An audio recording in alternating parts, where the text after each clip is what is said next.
Well, it's our great pleasure to welcome Hunter Lovins to join us today. As you all know, she's president and founder of Natural Capitalism Solutions, which is a nonprofit you formed. My gosh, has it been that long ago? Yeah, it has. Yeah, I mean, Hunter she's also all over the world and bringing people together under the auspices of natural capitalism to really not only make our world a better place, but also a more fun and fine place to live. Thank you. Thanks, Paulette. I'm going to shake things up a little bit. Imagine that. First, I want to honor one of the solar heroes that is now frequently forgotten. Hazel Henderson's been talking about this stuff for decades.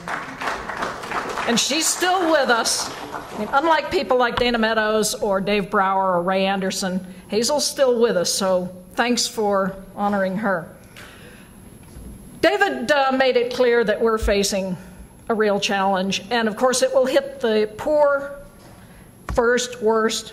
It'll also hit us. This is Houston. We are seeing extreme weather on a scale never before experienced in modern human lifetimes, and of course fires. The combined fire in California just this morning became the largest ever in California history. And we ain't seeing nothing yet. Scientists tell us by 2040, the Middle East will be uninhabitable. Where are they going to go? Yeah, they all want to go to Europe. Europe doesn't want them. We're now seeing the rise of fascism, of demagogues. It's going to get a little Western. Now, we wrote about this a few years ago. 1981, Brittle Power talked about natural disasters, planned disasters. How do you deal with them? You deal with them by diverse, dispersed renewables. It's the only way that we can deal with disaster cost effectively. And we're facing a disaster of another sort, because we're going to win. With all due respect to my colleague Dave, it's going to happen a whole lot faster than you think. It is going to get driven by convergence. Disruption's not driven by the incumbents. It's driven by the iconoclasts, by the rebels, by the people that nobody takes seriously until they change everything. And the decade we're going into is, it's going to be like nothing any of you have ever seen. Experts get it wrong, full stop. These were, AT&T hired McKinsey to tell them how many of you wanted a mobile phone. They were only off by 120-fold. IEA, oh yeah, they make the solar projections every year. It's not the S curve that it in fact is, or now we're looking at J curves. These things stand on end.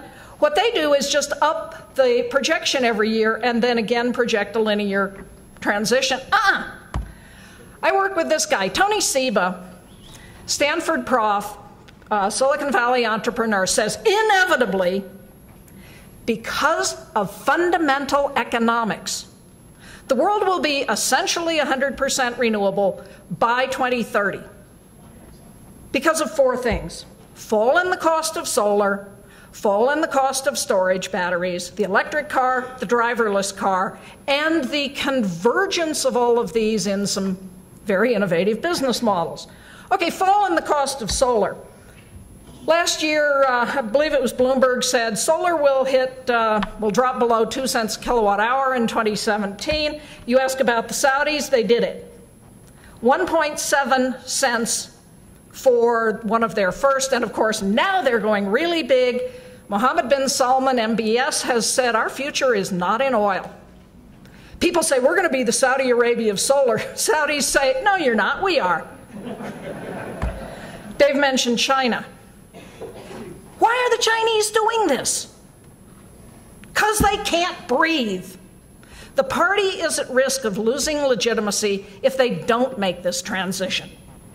So the Chinese have already hit their 2020 goal. Why are they slowing down? They are destroying their other existing industries. And the real trick for us is not going to be whether or not we're going to win. We're gonna. That's the basic economics. It's how are we going to manage this transition. Fitch report, 2 years ago. Oil groups threatened by the electric car. Tesla, little Tesla. They sell 300 times fewer cars than General Motors, and yet they have essentially the same market capitalization. Why? What business are they in? Yeah, transformation, you're right about that. Energy storage, they're a battery company. They're not a car company. Well, they are, and they're a solar company, and they're a transformation company. When the Aliso Canyon well blew out, they put in the 20 megawatt, 80 megawatt hour battery faster than you could bring any fossil plant online and at a price point roughly equivalent with a natural gas peaking plant. Maria hits Puerto Rico. FEMA says, oh, we're only going to rebuild the way we had it before. Before the winds stopped, Tesla was shipping Powerwalls, and Elon donated $250,000 personally. China has said, we're phasing out the internal combustion engine. That's a quarter of the world's car market. You think the automakers are going to notice? Batteries. 20 gigafactories coming online in China. Lithium-ion costs falling, and the batteries that we're now making, the lithium-ion cobalt, are not the best batteries. Cobalt's a conflict mineral, it's toxic, it catches fire. My favorite is the Simplify battery out of Ojai, California. This is lithium-ion ferrous phosphate. It's the one the military has picked because it does not have a heat signature. Why does the military care? It's no longer attractive to a heat-seeking missile. Maria, it not only hit Puerto Rico, it hit Dominica and wiped it out. All the power down. Simplify partnered with Sesame Solar and built what the CIA designed years ago, a plop and drop.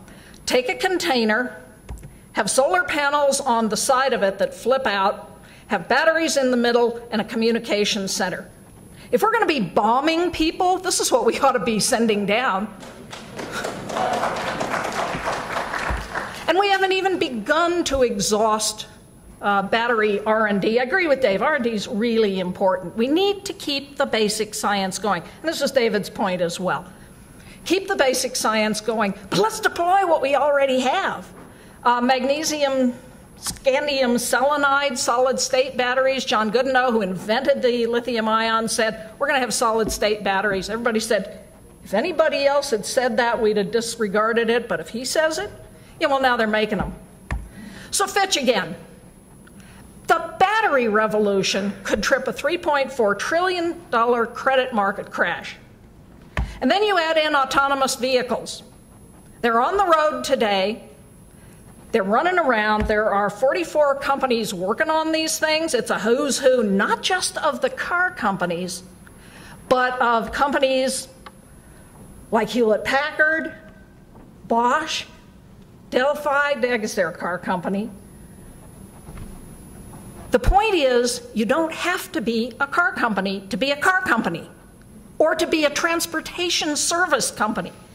These things, you whistle one up on your smartphone, there's no driver, it pops to where you are and takes you to where you want to go, tenfold cheaper than paying to buy, maintain, fuel, insure a private vehicle.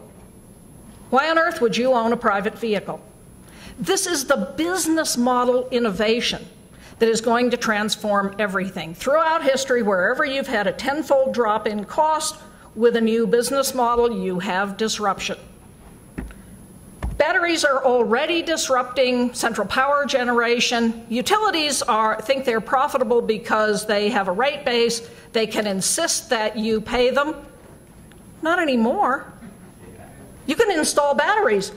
NREL found 5 million US commercial customers can cut their costs with batteries. So the utilities say, oh, we'll raise the rates. Now you're in the death spiral of the railroads.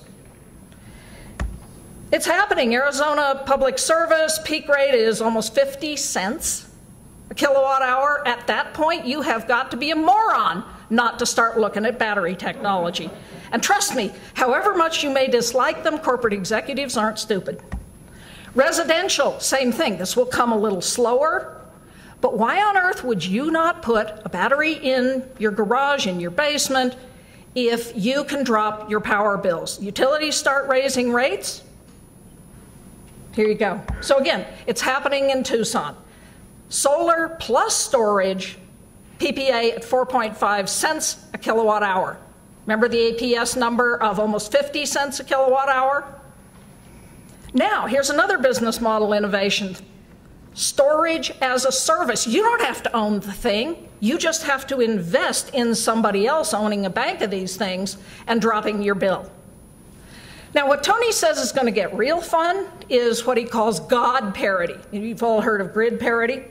God parity is where the solar on your roof is cheaper than the cost to the utility of pushing even free power through the wires. At that point, that whole game falls in. And it's at about 4 cents a kilowatt hour now. Here in Colorado, we've had those of us in Boulder have had a little fight going on with our local utility, which wants to keep Boulder citizens in servitude. And the Boulder folk are wisely walking steadily down the path of municipalizing. So Excel said, fine, we'll show you. It's far cheaper to go with us than to do renewables. Put out a little all sources RFP. Numbers came back last fall.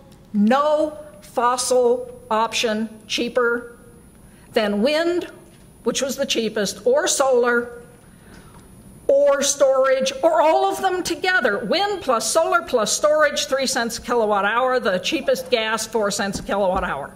Yes. Now, Dave rightly said, and David said as well, we need to look at all energy uses. So how are we going to fly? How many of you flew to get here? I fly around the world all the time. We're going to need air fuel, yeah? Electricity, yeah. If you have the balls of the guy who flew the Voyager around, go way up to come down for a long time on a glide path. I've got appointments to be at. So here's my favorite company these days. Well, one of my favorites. Lensatech, little company out of Chicago, takes microbes, takes the flue gas from anything that's putting out carbon flue gas, or municipal solid waste, or biomass, feeds it to the bugs, they bug away, and out comes car fuel, airline fuel, or plastics, or tires, or anything that we now use hydrocarbons for. We can create a circular economy of carbon cost effectively. This is the plant. It's up and running in China. They're doing it in Japan with solid waste, putting carbon into the circular economy. Jennifer Holmgren, who, when she's not CEOing the company, lives up in Leadville with Richard Branson. Cool stuff.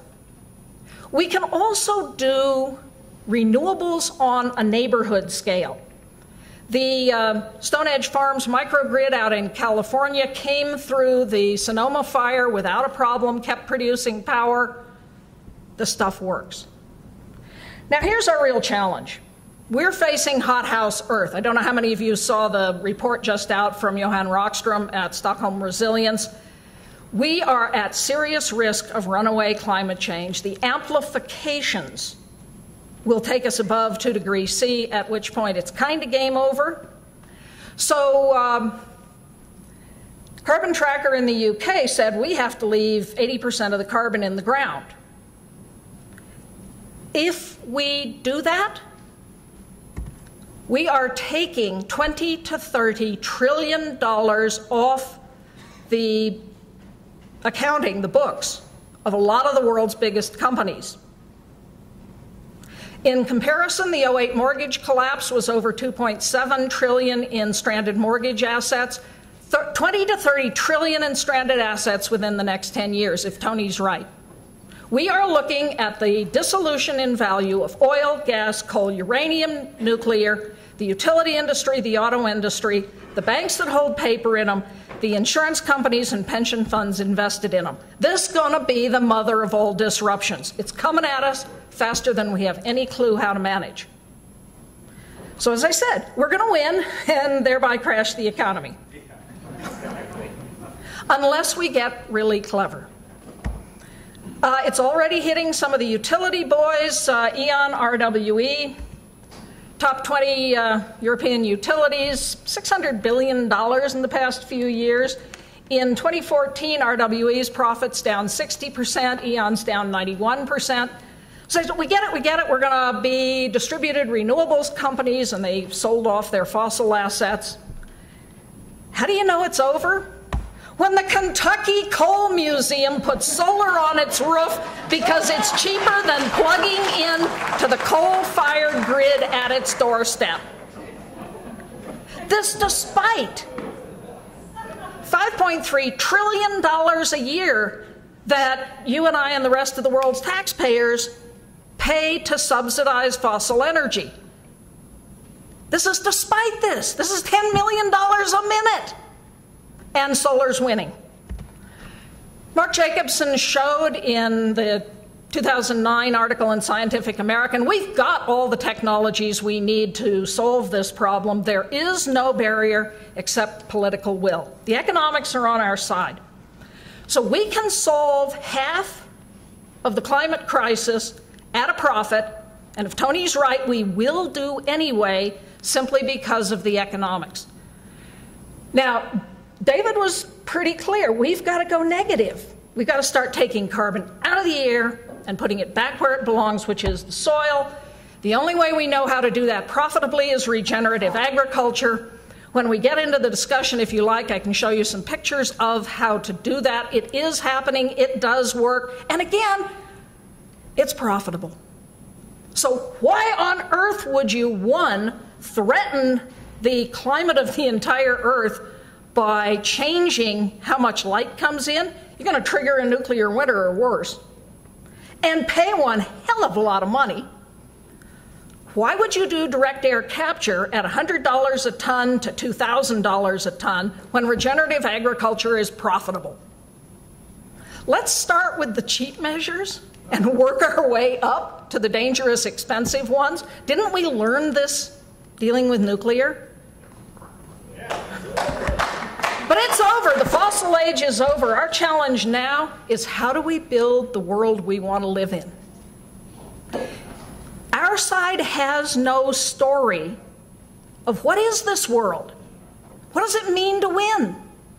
We're real good at losing. We've been losing for a long time. What does it mean to win? What would be shared prosperity on a healthy planet? What would that look like? How do you do it? One of the industries that we've all got to get a lot smarter about is finance. The flows of money are the mother of all human systems. So last November, I helped ring the bell on Wall Street on behalf of this little company. This offers an exchange-traded fund that is truly fossil fuel free. What is your money doing right now? What are you invested in? Do you even know? For the price of a pizza, you can buy a share of Change Finance. You can do it on your smartphone, set up a Robinhood account or any of the other personal trading accounts, CHGX, and now you're fossil fuel free. Thanks.